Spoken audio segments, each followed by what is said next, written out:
दोस्तों, आज हम आपके लिए लाए हैं एक ऐसी कहानी जिसे सुनकर आपके दिल में एक गजब सा सुकून महसूस होगा। कहानी का नाम है एतबार। चलिए शुरू करते हैं। वैसे मैं जब भी रुक्मिणी जी के घर गया तो उनके ड्राइंग रूम में ही बैठा, पर उस दिन अचानक उनके बुलावे पर उनके घर जाना हुआ तो उस समय वे अपनी किचन में थीं। शायद रात के खाने की तैयारी कर रही थीं या फिर कुछ और, इसलिए मैं वहीं किचन के सामने बरामदे में 6 कुर्सियों के बीच रखी डाइनिंग टेबल की एक कुर्सी पर बैठ गया। रुक्मिणी जी ने मुझे पीने के लिए पानी दिया और वापस किचन में चली गईं। मैं चुपचाप बैठा आसपास की चीज़ों को देखने लगा। किचन से बर्तनों के उठाने और रखने की आवाज़ें आ रही थीं। रुक्मिणी जी फिर किचन से बाहर आईं। इस बार उनके हाथ में एक छोटी ट्रे थी जिसमें 2 कप चाय और एक प्लेट में स्नैक्स थे।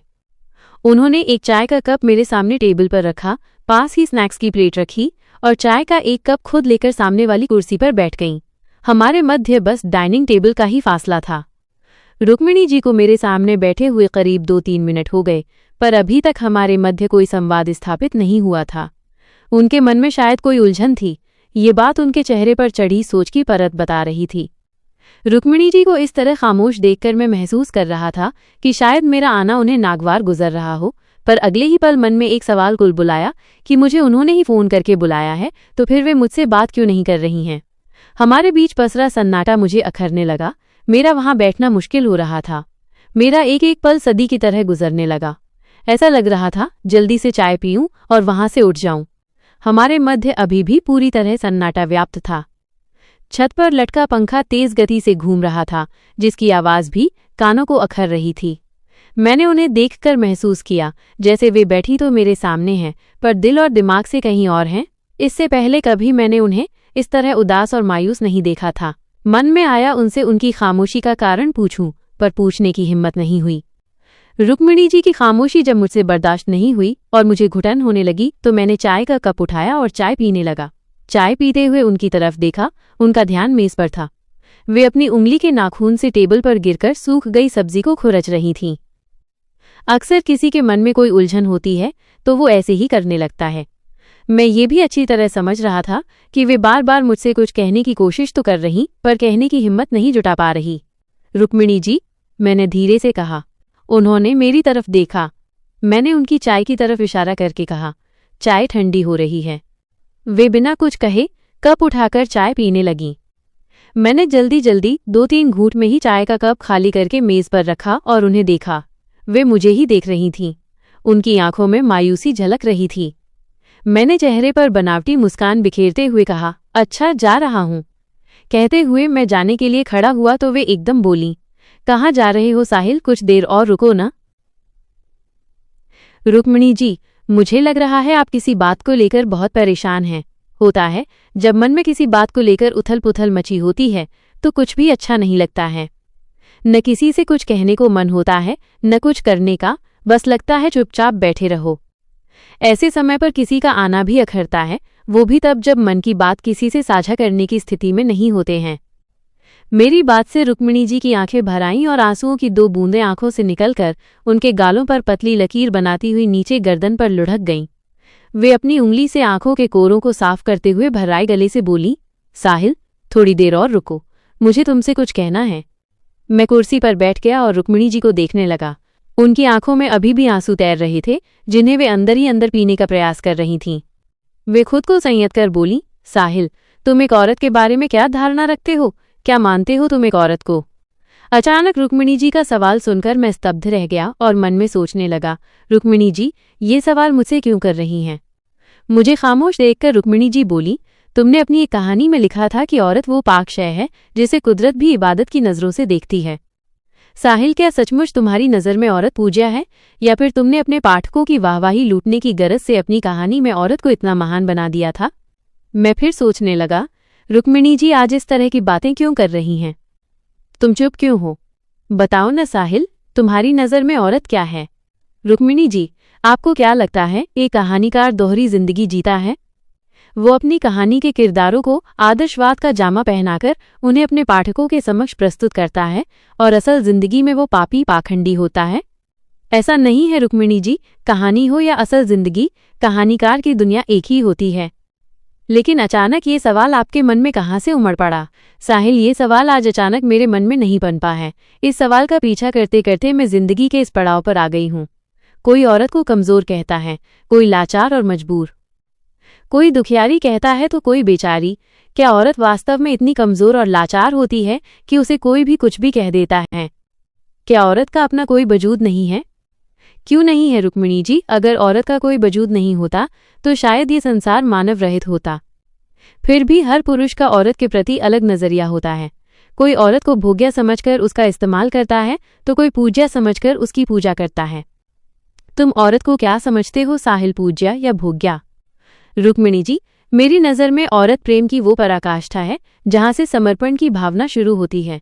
औरत लेना नहीं, सिर्फ और सिर्फ देना जानती है। इसीलिए औरत को कोई किसी भी नज़र से देखे पर मैं उसका सम्मान करता हूँ। साहिल, सचमुच औरत के प्रति तुम्हारा यही नज़रिया है? वाकई तुम औरत को इतनी इज्जत और सम्मान देते हो?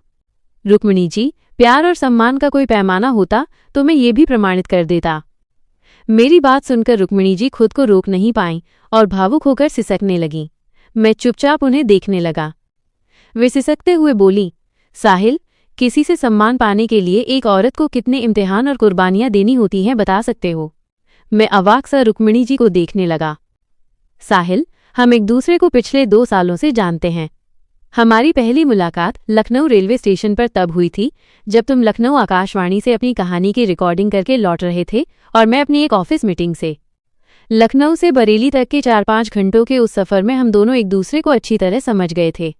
बरेली आने के बाद तुम मुझे मेरे घर तक का ऑटो कराकर खुद दूसरे ऑटो से अपने घर चले गए थे। फिर दूसरे दिन सुबह तुमने फ़ोन करके मुझसे पूछा था कि मैं रात को सही सलामत अपने घर पहुंच गई थी, रास्ते में कोई दिक्कत तो नहीं हुई थी। तुम्हारे वे शब्द आज भी मुझे अपनेपन का एहसास कराते हैं। उस दिन बार बार मैं तुम्हारे ही बारे में सोच रही थी कि मैं तुम्हारी कोई नहीं थी, सिर्फ चंद घंटों के सफ़र में तुम्हारी हमसफ़र बनी थी। तो तुम्हें मेरी इतनी चिंता होने लगी थी। और एक मेरा पति है जिसने मुझसे आने के बाद ये भी नहीं पूछा कि मुझे लखनऊ आने जाने में कोई दिक्कत या तकलीफ तो नहीं हुई। उसके बाद हम जब भी कहीं मिले या फ़ोन पर हमारी बात हुई तो तुमने हमेशा मेरा मनोबल बढ़ाया, मुझे आगे बढ़ने के लिए उकसाया और प्रेरित किया। मुझसे कहा मैं एक औरत होकर घर से लेकर ऑफिस तक की कितनी जिम्मेदारियों को बाखूबी निभा रही हूँ। इसके लिए मैं तुम्हें सैल्यूट करता हूँ। उन्हीं दिनों तुमने ये भी कहा था कितना खुशहाल होगा वो इंसान जिससे तुम्हारी शादी होगी। तब मैंने तुम्हें बताया था मैं शादीशुदा हूँ और मेरी शादी को हुए भी पूरे 7 साल हो गए। मेरी शादी की बात सुनकर पहले तो तुम एकदम हक्का बक्का रह गए थे। फिर तुमने कहा था कि मैं चेहरे से और बातचीत के अंदाज से तो शादीशुदा नहीं लगती हूँ। उसके बाद अक्सर हमारी फ़ोन पर बातें होने लगीं। तुमसे बातें करके मुझे अच्छा लगता है क्योंकि तुम्हारी बातों से मुझे बहुत सुकून और तसल्ली मिलती है। तुम जब भी मुझे रुक्मिणी जी कहकर संबोधित करते हो तो ऐसा लगता है जैसे सारे जहाँ की इज्जत मुझे दे रहे हो। तुम्हारी बातों में कितना अपनापन होता है। सचमुच साहिल, जब मैं तुम्हारे करीब होती हूँ तो खुद को भूल जाती हूँ। तुम्हारे चुंबकीय आकर्षण को मैं महसूस करती हूँ तो लगता है ताउम्र में यूं ही तुम्हारे करीब रहूं, तुम्हें निहारती रहूं और तुमसे बातें करती रहूं। कभी कभी ऐसा एहसास भी होता जैसे तुम मुझसे प्यार करने लगे हो। साहिल, तुम्हारे मोहपाश से खुद को जुदा रखने की गरज से मैंने एक बार तुमसे कहा था एक अच्छी सी लड़की देखकर शादी कर लो, तो तुमने कहा था मेरे शादी न करने से मुझे कोई आपत्ति हो तो बताओ। फिर तुमने एक फिल्मी गाने की एक लाइन भी गुनगुनाई थी, किसी को चाहते रहना कोई खता तो नहीं। तो मैंने हंसकर तुम्हारी बात को टाल दिया था। फिर काफ़ी समय के लिए मैं ग्वालियर चली गई थी अपने बड़े भाई के पास। वहां जाकर मेरे फ़ोन का सिम गड़बड़ हो गई थी, इसलिए हमारी बात नहीं हो पाई थी। वहां से लौटकर आई तो तुमने मुझसे नाराज़गी भी जताई थी, पर मैंने तुम्हें मना लिया था। उसी समय तुमने मुझसे कहा था कि रुक्मिणी जी, हमारी 2 साल की मुलाकात के हिसाब से आपकी शादी को पूरे 9 साल हो गए।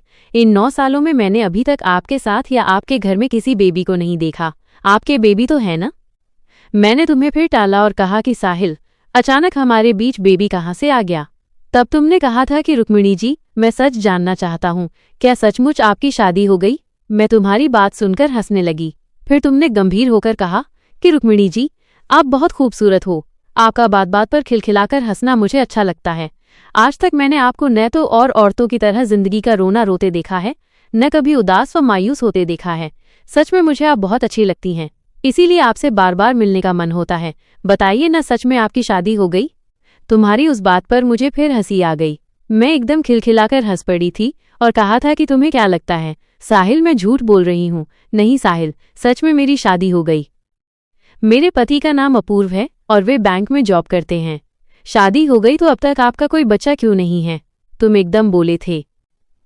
बच्चे की बात पर रुक्मिणी जी बोलते बोलते एकदम रुक गईं। मैं उनके चेहरे के उतरते चढ़ते भावों को ध्यान से देखने लगा। इस बार रुक्मिणी जी खुद को रोक नहीं पाईं और मायूस होकर बोलीं, साहिल, मेरे पति ने मुझे शादी से लेकर अब तक अपनी पत्नी ही नहीं माना, तो मैं माँ कहाँ से बनती? इसके बाद वे आगे कुछ नहीं बोल पाईं और फफक कर रो पड़ीं। इन बीते 2 सालों की मुलाकात में मैं और रुक्मिणी जी कई बार मिले।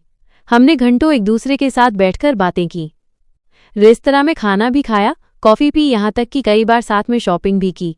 पर हम दोनों में से किसी ने भी कभी अपने दायरों को पार नहीं किया। न मैंने कभी रुक्मिणी जी को छुआ, न उन्होंने मुझे छुआ, क्योंकि मैं उनकी बहुत इज्जत करता था। इसलिए नहीं कि वे मुझसे उम्र में 6-7 साल बड़ी थीं। मैं उनकी इज्जत इसलिए करता था क्योंकि वे आधुनिक विचारों की महिला होते हुए भी बहुत ही सभ्य और शालीन थीं। पर उस दिन पता नहीं क्या हुआ, मैं खुद को रोक नहीं पाया। मैं अपनी जगह से उठकर उनके पास गया और उनके कंधे पर हाथ रखकर उन्हें तसल्ली देने लगा। रुक्मिणी जी भी भावुक होकर कुर्सी से उठीं और मुझसे लिपटकर रोने लगीं। रोते रोते जब वे खामोश हुईं तो मैंने उनको खुद से अलग करके अपने हाथों से उनकी आंखों के आंसुओं को पोंछते हुए कहा, रुक्मिणी जी, मान गया मैं आपको और आपके धैर्य को। इतने सालों से न जाने कितने जख्मों की टीस को चुपचाप सह रही हैं। आखिर क्यों? आप तो कहती थीं आपके पति आपको इतना प्यार करते हैं, आप किसी और के बारे में सोच भी नहीं सकती। वो सब मैंने झूठ कहा था साहिल। सच तो ये है कि मेरे पति ने मुझे कभी अपना ही नहीं समझा। नफरत करते हैं वे मुझसे और मेरी खूबसूरती से। हमेशा उन्होंने मुझे संदेह की निगाहों से देखा। इन 9 सालों में वे 9 मिनट भी मेरे पास नहीं रुके हैं। दुनिया की नज़र में हम पति पत्नी जरूर हैं, पर घर के अंदर हम एक दूसरे के लिए अजनबी हैं। जब भी कोई उनसे पूछता है हमारे अभी तक कोई बच्चा क्यों नहीं है, तो बड़ी शान से कह देते हैं मैं बांझ हूँ, बच्चा नहीं जन सकती। मैं खामोश रह जाती हूँ, सच किसी को बता नहीं सकती, क्योंकि इज्जत से बड़ा आज क्या है? कुछ भी नहीं।